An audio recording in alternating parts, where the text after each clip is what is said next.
أشهد أن محمدا رسول الله.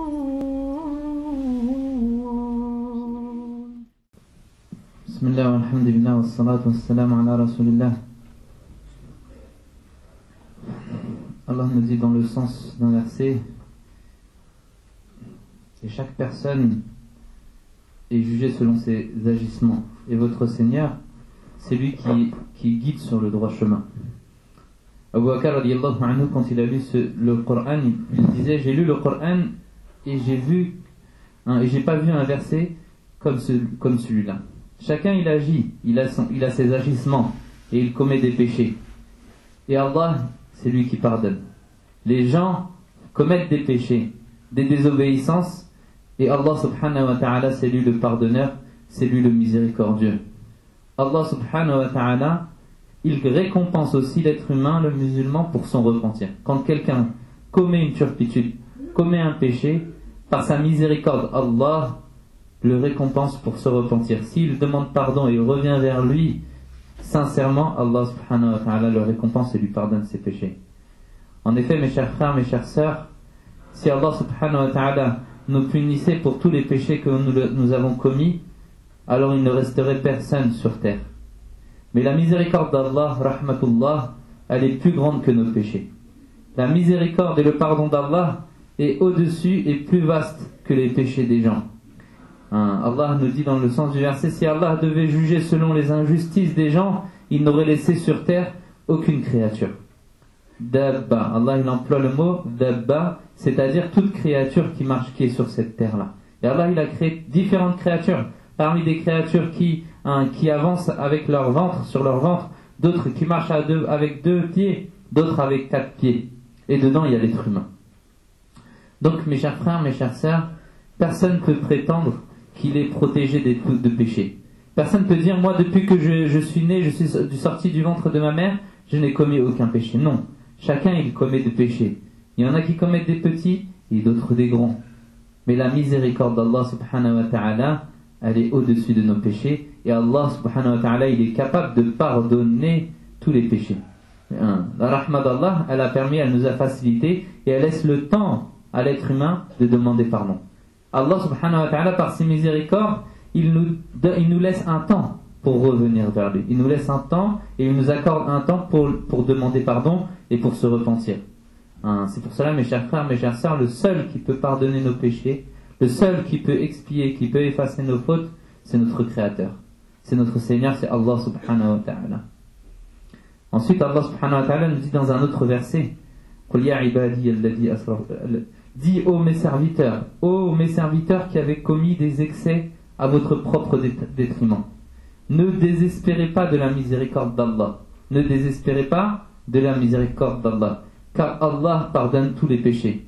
Oui, c'est lui le pardonneur et le très miséricordieux. La taqnatu min rahmatillah. Ne désespérez pas de la miséricorde d'Allah, car Allah pardonne tous les péchés. Mes chers frères, mes chères sœurs, Allah nous dit dans le Coran qu'il pardonne tous les péchés, sans exception. Mais il n'y a qu'un péché qu'il ne pardonne pas, c'est l'association. C'est de lui associer d'autres divinités à lui. Adorer Allah autre qu'Allah. Adorer autre qu'Allah. Ça, Allah, il ne pardonne pas. Mais tout le reste, Allah, la porte du repentir, elle est ouverte. La personne peut demander pardon et peut revenir vers Allah subhanahu wa ta'ala. Donc mes chers frères, mes chères sœurs, nous, on ne peut pas demander des comptes à Allah. Mais Allah, il demande des comptes à l'être humain. Il doit rendre des comptes. L'être humain, il doit rendre des comptes à Allah subhanahu wa ta'ala. Donc, ça, il faut comprendre la miséricorde d'Allah.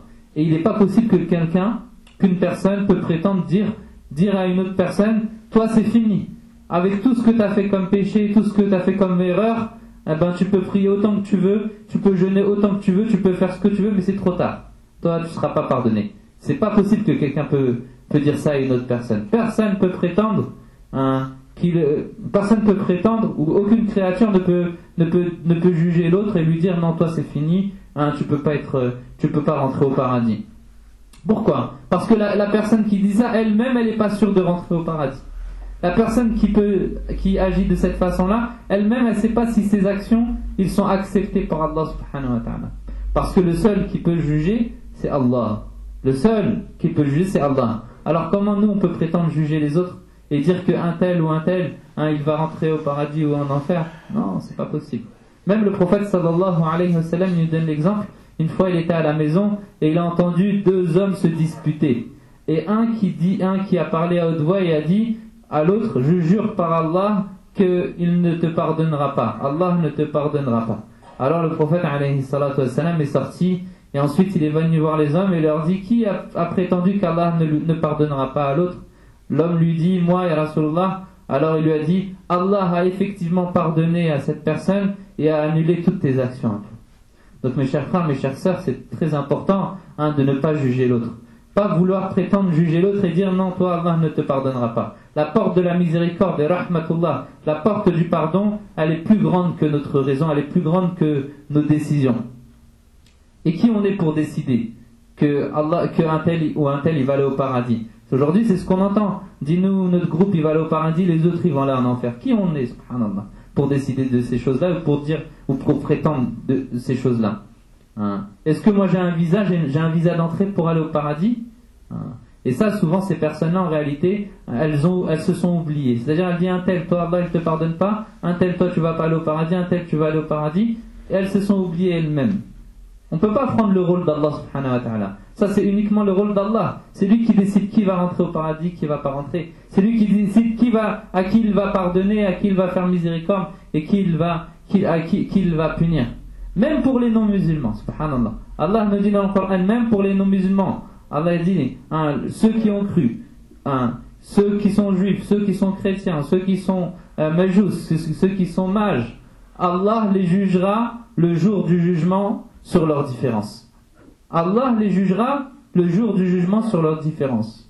Donc mes chers frères, mes chères sœurs, un savant nous disait qu'en réalité on doit être des da'i, des du'at, on doit être des gens qui appellent au bien, on ne doit pas être des juges, on ne doit pas juger les gens, on doit être au contraire, faire en sorte d'appeler les gens à faire le bien. C'est ça le da'i. Appeler les gens au bien et pas fermer la porte du repentir aux gens. On ne doit pas être cause de fermer la porte du repentir aux gens. Quand par exemple, quelqu'un qui fait le ramadan, qui jeûne et il ne fait pas la prière. Moi, il ne faut pas que j'aille le voir et lui dire, écoute, si tu pries pas et tu jeûnes, c'est comme si tu n'avais pas jeûné. Subhanallah, en disant cette parole-là, on croit qu'on l'a motivé, mais au contraire. Là, la personne, elle ne va pas accepter, elle va se dire peut-être, elle attendait juste pour qu'on lui dise ça pour qu'elle ne jeûne pas. Au contraire, si la personne, elle veut appeler les gens au bien, elle veut faire da'wah, elle doit le faire avec un bon moyen, avec une parole de sagesse, avec une parole de motivation, avec des paroles douces. En lui disant, mon frère ou ma soeur, toi, masha'Allah, tu fais le jeûne, tu jeûnes, ça c'est une chose très compliquée, c'est une chose difficile. Qu'Allah subhanahu wa ta'ala il va te récompenser pour ça, parce que tu as faim, tu patientes pour la faim, tu patientes pour la soif, tu patientes pour tes envies, mais il y a encore une chose encore plus facile que tu peux faire en plus, c'est la prière, et Allah il récompense, et c'est de cette façon qu'on va rapprocher les gens. Sinon, la personne on lui dit, si tu jeûnes, tu fais pas la prière, ton jeûne il n'est pas accepté, elle attend que ça, mskina, et elle va délaisser tout, elle va ni prier, ni jeûner, et là on aura tout gagné. Donc mes chers frères, mes chères sœurs, on n'a pas le droit de juger les autres, au contraire, on n'a pas le droit de fermer la porte du repentir aux gens. Regardez même à l'époque du prophète alayhi salatu wassalam, quand l'oncle du prophète Hamza radiyallahu anhu, quand il est décédé, comment est-ce qu'il a agi le prophète alayhi salam? Le prophète il aimait beaucoup son oncle Hamza, c'était un allié et un pilier de l'islam. Et qu'est-ce qu'il a tué? C'était un esclave qui s'appelait Wahshi. Il l'a tué parce que les polythéistes lui ont promis sa liberté s'il tuait Hamza, s'il tuait l'oncle du prophète. Et effectivement, il l'a tué pour gagner sa liberté. Et peu de temps après, il est revenu voir le prophète repenti, repenti venant avec la shahada, pour se convertir à l'islam. Est-ce que le prophète l'a rejeté? Pourtant, il a tué son oncle. Non, il ne l'a pas rejeté, il l'a accepté. Et à ce moment-là, le verset du Coran, il est descendu. Oh vous qui avez commis mes serviteurs qui avez commis des péchés, des excès à votre propre détriment, ne désespérez pas de la miséricorde d'Allah, car Allah pardonne tous les péchés. Oui, c'est lui le pardonneur. Oui, c'est lui le très miséricordieux. Et le prophète alayhi salatu wassalam, il a accepté sa conversion.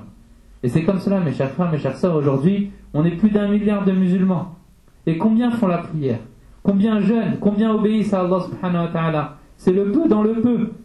Mais nous, on ne doit pas juger ces musulmans-là. C'est des musulmans, on doit considérer que tous ceux qui font shahada, qui disent la ilaha illallah Muhammad Rasulullah, c'est des musulmans. Et s'ils commettent des péchés, alors c'est uniquement parce qu'ils se sont fait avoir par shaitan, ils ont été trompés par shaitan, par leur faiblesse, par leurs envies.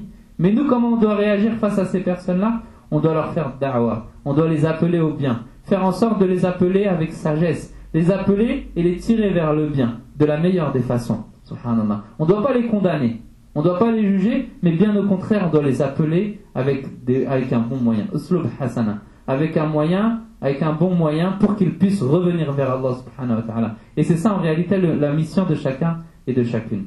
Astaghfirullah.